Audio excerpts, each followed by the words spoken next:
दोस्तों मैं अल्पना सरोज, स्वागत है आप सभी का स्वादिष्ट भोजन में। दोस्तों आज हम बनाएंगे मिक्स नमकीन। तो दोस्तों इसको बनाने के लिए यहाँ पे मैंने लिया है मसूर का दाल। तो दोस्तों यहाँ पे मैंने छिलके वाली और खड़ी दाल लिया, जैसे कि आप देख सकते हैं। तो दोस्तों मिक्स नमकीन में ये दाल हमें खड़ी चाहिए, छिलके वाली ही। ये देखिए इस तरह की होती है ये दाल, आप देख सकते हैं। तो दोस्तों यहाँ पे मैंने आधा कटोरी दाल लिया है। उसके बाद हमें चाहिए चने का दाल आधा कटोरी। तो सबसे पहले दोस्तों दोनों में हम पानी डाल के दोनों को हम पहले अच्छे से 2-3 पानी से धो करके साफ़ कर लेंगे। दोस्तों अभी तक चैनल को आपने सब्सक्राइब नहीं किए हैं तो नीचे दिए हुए लाल रंग के बटन को सब्सक्राइब कर दीजिए और बगल में बेल की घंटी है उसे आप बजाना ना भूलिएगा। तो दोस्तों जब भी आप मार्केट से दाल ले आएँ तो उसे अच्छे से धो करके तभी यूज करें, तब ज़्यादा अच्छा रहता है। तो यहाँ पे मैंने इस वाली दाल को धो करके तैयार कर लिया है। अब हम क्या करेंगे, इसका पानी जो है वो हम एक कटोरी लेंगे, उसमें डाल देंगे। तो यहाँ पे मैंने इसका सारा पानी निकाल दिया है। उसके बाद दोस्तों इसमें हम फिर से पानी डाल देंगे, इसे हम फूलने के लिए रख देंगे। इसी तरह से हम चने वाली दाल भी धो करके तैयार करेंगे। तो ये देखिए इसे भी धो लिया, इसे हम इसका पानी निकाल देंगे। तो यहाँ पे दोस्तों दोनों दाल को मैंने धो करके तैयार कर लिया है। इसमें भी हम नॉर्मल पानी डाल देंगे, इसे भी हम रख देंगे फूलने के लिए। तो यहाँ पे मैं इस दोनों दाल को 5 घंटे के लिए छोड़ देंगे, जिससे कि अच्छे से फूल जाए। तो 5 घंटे के बाद दोस्तों आप देख सकते हैं दोनों दाल दुगनी हो गई है। इसका पानी निकाल के इसे हम कॉटन कपड़ा पे डाल देंगे, जैसे इसका जो भी पानी है सब अच्छे से सूख जाए। तो दोस्तों दाल को हम पहले अच्छे से कपड़े से पोंछेंगे। ये देखिए इस तरह से पोंछने से दोस्तों क्या होता है, पानी जल्दी अच्छे से पोंछा भी जाएगा और जल्दी ये सूख भी जाएगा। पोंछने के बाद दोस्तों दाल को हम इस तरह से अच्छे से फैला देंगे। तो ये देखिए इसी तरह से हम क्या करेंगे, दूसरी दाल भी ले लेंगे, उसका भी पानी मैंने निकाल दिया है, इसे भी हम इस कपड़े पर डाल देंगे। तो दोनों दाल को हम अलग अलग ही रखेंगे। तो इसे भी हम अच्छे से फैला देते हैं। दाल को दोस्तों पूरा पतला ही फैलाएंगे, जैसे कि बहुत ही जल्दी ये सूख जाए। तो इन दोनों दाल को दोस्तों क्या करेंगे, हम पंखे के नीचे ऐसे ही छोड़ देंगे, जैसे कि इसका पानी सारा ख़त्म हो जाए। फ्राई करते समय अच्छे से ये फ्राई भी हो जाए कड़क। तो चलते हैं नेक्स्ट प्रोसेस पे। तो यहाँ पे दोस्तों मैंने लिया है आधा कटोरी बेसन।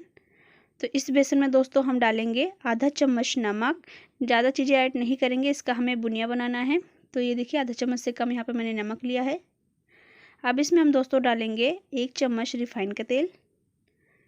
उसके बाद दोस्तों इसमें डालेंगे नॉर्मली पानी। इसका हम अच्छा से घोल बना के तैयार करते हैं, ना ही थिक करेंगे ना ही पतला, मीडियम में करके इसका घोल बना लेते हैं हम। तो थोड़ा थोड़ा ही पानी ऐड करेंगे, ज़्यादा एक बार में ऐड कर देंगे तो ये बहुत ही ज़्यादा पतला हो जाएगा। तो दोस्तों लम्स ना रहे तब तक इसे हम अच्छे से घोल लेते हैं। दोस्तों बुनिया अपने मनपसंद का आप बना के तैयार कर सकते हैं, कलरदार सादा कैसे भी बना ले वो आपके ऊपर है। तो यहाँ पे मैं कलरदार बनाऊंगी। तो यहाँ पे घोल तैयार हो गया, इसमें डालेंगे ग्रीन कलर, थोड़ा सा ऐड करेंगे, ये खाने वाला कलर है, ज़्यादा नहीं ऐड करेंगे इसमें कलर। तो इसे हम अच्छे से मिलाएंगे।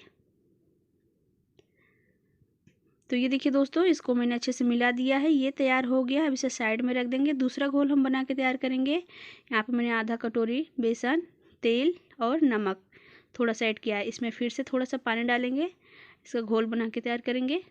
जैसे कि मैंने पहले ही कहा कि थोड़ा थोड़ा पानी ही ऐड करें। तो इसमें भी लम्स ना रहे दोस्तों, तब तक इसे हम घोल लेते हैं। तो ये देखिए ये भी घोल हमारा तैयार हो गया है। तो दोस्तों इसे भी हम कलरदार बनाएंगे। तो इसमें हम अब डालेंगे ऑरेंज रेड कलर। तो दोस्तों कलर ज़्यादा ऐड नहीं करेंगे, नहीं तो बहुत ज़्यादा गाढ़ा कलर हो जाएगा। तो यहाँ पे मैंने थोड़ा सा कलर लिया था, इसे भी अच्छे से इसमें मिला देते हैं। तो ये दोस्तों ये खाने वाला कलर ही है।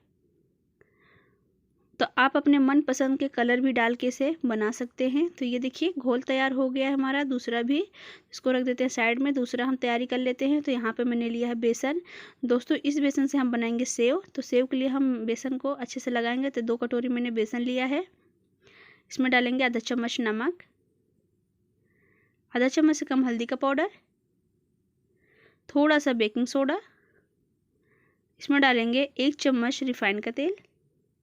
इन सब चीज़ों को पहले अच्छे से मिला लेते हैं। अच्छे से मिलाने के बाद दोस्तों इसमें थोड़ा थोड़ा पानी डाल के इसका हम अच्छा सा डो बना के तैयार करेंगे। डो बनाने के लिए दोस्तों बेसन में आपको पानी बहुत ही हल्का हल्का डालना है, नहीं तो क्या है बेसन बहुत ही जल्दी फैलने लगता है। तो इस बात का आप ज़रूर ध्यान रखना। तो ये देखिए दोस्तों, बेसन का डो हमारा बहुत ही अच्छे से बन के तैयार हो गया है। अब इसे रख देते हैं साइड में, चलते हैं नेक्स्ट प्रोसेस पे। तो कढ़ाई में डालेंगे रिफाइंड का तेल। तेल थोड़ा ज़्यादा डालेंगे। तेल जैसे गर्म होगा, एक हम छन्ना लेंगे इस तरह का, उसके ऊपर हम डालेंगे घोल जो हमने बना के रखा है बुनिया के लिए। तो छन्ना हम थोड़ा दूर ही रखेंगे, जैसे कि आप देख सकते हैं। इस तरह से बस हम पकड़ के रखेंगे और बेसन हम ऊपर से डालते जाएंगे जो घोल बनाए हैं। इस तरह से बुनिया झरती रहेगी। आप देख सकते हैं कितनी गोल गोल बुनिया झर रही है। तो बस इतना ही हम झारेंगे। अब चम्मच को हम हटा लेते हैं, इसे हम इस तरह से डोला देते हैं। तो कड़क फ्राई होने के बाद इसे हम कढ़ाई से बाहर कर लेंगे। तो सारे बुनिया को हम निकाल लेते हैं। दोस्तों, बुनिया फ्राई करते समय गैस की आंच आप हाई रखें। तो यहाँ पे मैंने एक बुनिया फ्राई कर लिया, अब दूसरी बुनिया को फ्राई कर लेते हैं। तो सेम प्रोसेस है दोस्तों, इसी तरह से आपको एक एक करके जितनी भी बुनिया आपको बना के तैयार करनी है उतनी ऐसे आप बना के तैयार करें। बस एक बात का ज़रूर ध्यान रखना कि गैस की आंच हाई रहे।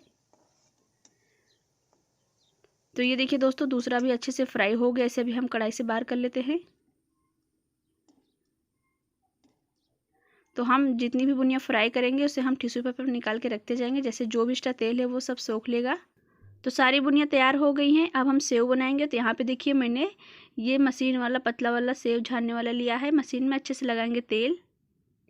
इससे क्या होगा दोस्तों, जो हमने डो बनाया वो चिपकेगा नहीं और अच्छे से सेव हमारा झरेगा भी। तो चारों तरफ मैंने तेल लगा दिया है, इस प्लेट पे भी लगा देते हैं।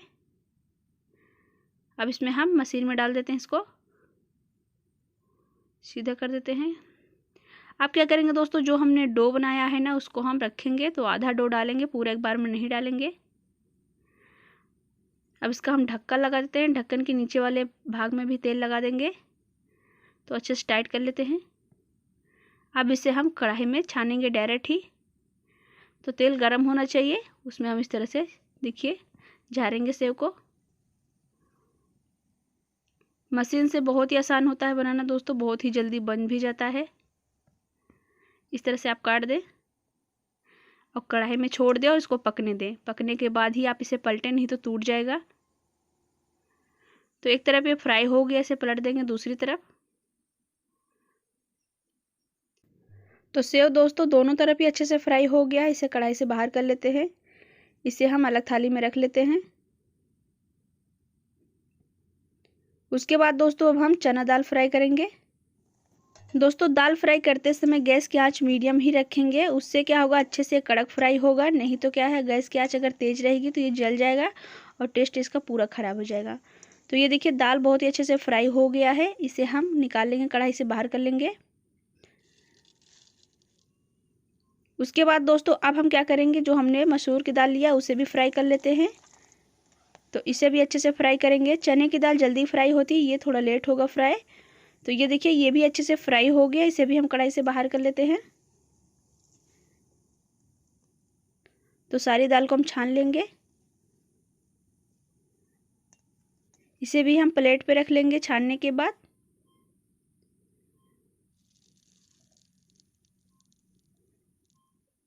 उसके बाद दोस्तों अब हम क्या करेंगे, मूंगफली फ्राई करेंगे। मूंगफली फ्राई करते समय दोस्तों गैस की आंच मीडियम ही रखना, नहीं तो ये भी जल्दी जल जाएगा और पकेगा नहीं अंदर तक। तो दोस्तों ये देखिए ये भी बहुत ही अच्छे से फ्राई हो गया है। इसे भी हम कढ़ाई से बाहर कर लेंगे। उसके बाद दोस्तों अब हम करेंगे कढ़ी पत्ता फ्राई।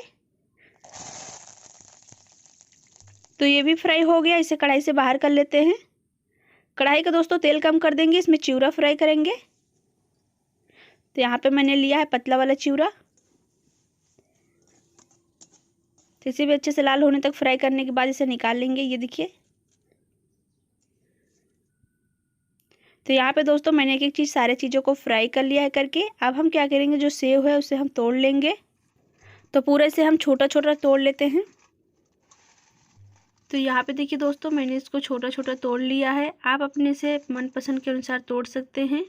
तो उसके बाद दोस्तों क्या करेंगे, इसे रख देंगे साइड में। चलते हैं नमकीन का हम मसाला बना लेते हैं। तो हम डालेंगे 1 चम्मच अमचूर पाउडर मिक्सी जार में। तो आपको कितना खट्टा पसंद है उसी हिसाब से इसको कम ज़्यादा ले सकते हैं। उसके बाद डालेंगे चाट मसाला 1 चम्मच। उसके बाद दोस्तों अब इसमें हम डाल देंगे, यहाँ पे हमारे पास है आधा चम्मच नमक या स्वाद अनुसार। उसके बाद दोस्तों इसमें डालेंगे हम आधा चम्मच से कम काला नमक। उसके बाद दोस्तों इसमें हम डालेंगे आधा चम्मच लाल मिर्च का पाउडर। तीखा आपको कितना पसंद है उसी हिसाब से लाल मिर्च को कम ज़्यादा ले सकते हैं। उसके बाद दोस्तों इसमें डालेंगे पुदीने का पाउडर। उसके बाद दोस्तों कुछ खड़े मसाले डालेंगे, तो सौंठ डालेंगे, हरी इलायची 3, लौंग ले लेंगे 5। उसके बाद दोस्तों 1 चम्मच लेंगे काली मिर्च, तो इन सबको डाल देते हैं। उसके बाद इसका हम एक बारीक पाउडर बना के तैयार कर लेंगे। तो यहाँ पे देखिए दोस्तों मैंने इसको अच्छे से बारीक से पीस लिया है, जैसे कि आप देख सकते हैं। इस तरह का पाउडर आपको बना के तैयार कर लेना है। इसे हम छान के ले लेंगे। उसके बाद दोस्तों हम सारी चीज़ें जो तैयार की है नमकीन के लिए, वो हम एक एक करके किसी बड़े बर्तन में डाल लेंगे। दोस्तों यहाँ पे मैंने आपको सारा प्रोसेस बताया है नमकीन बनाने का, तो अब आपको मार्केट से नमकीन लाने की कोई ज़रूरत नहीं है। आप घर पे ही नमकीन बहुत ही टेस्टी और अपने मनपसंद के अनुसार बना के तैयार कर सकते हैं। और आपको कौन सी चीज़ें ज़्यादा पसंद है वो भी आप कम ज़्यादा लेके इसे तैयार कर सकते हैं। दोस्तों अगर आप इस नमकीन को एक बार घर में बनाएंगे तो सभी को बहुत ही पसंद आएगा और आप मार्केट से लाना भूल जाएंगे नमकीन। आपको मन करेगा कि घर पे ही नमकीन क्यों ना बना के तैयार किया जाए। तो यहाँ पे दोस्तों देखिए मैंने जो मसाला लिया था उसे छान लिया था, वो हम इसमें डाल दिए। अब अच्छे से इसे हम मिला लेंगे। तो इसे हम थोड़ा सा गर्म ही रहेगा सारी चीज़ें तब मिलाएंगे, क्योंकि उसमें अच्छे से सारे मसाले कोट हो जाएंगे, अच्छे से मिल जाएंगे। तो यहाँ पे देखिए मैं इस तरह से अच्छे से इसमें मिला दे रही हूँ। तो ये रहा दोस्तों नमकीन हमारा बनके पूरी तरह से तैयार हो गया है। आप देख सकते हैं इसमें मसाले भी बहुत अच्छे चिपके हैं। तो आपको वीडियो कैसा लगा कमेंट में आप ज़रूर बताना।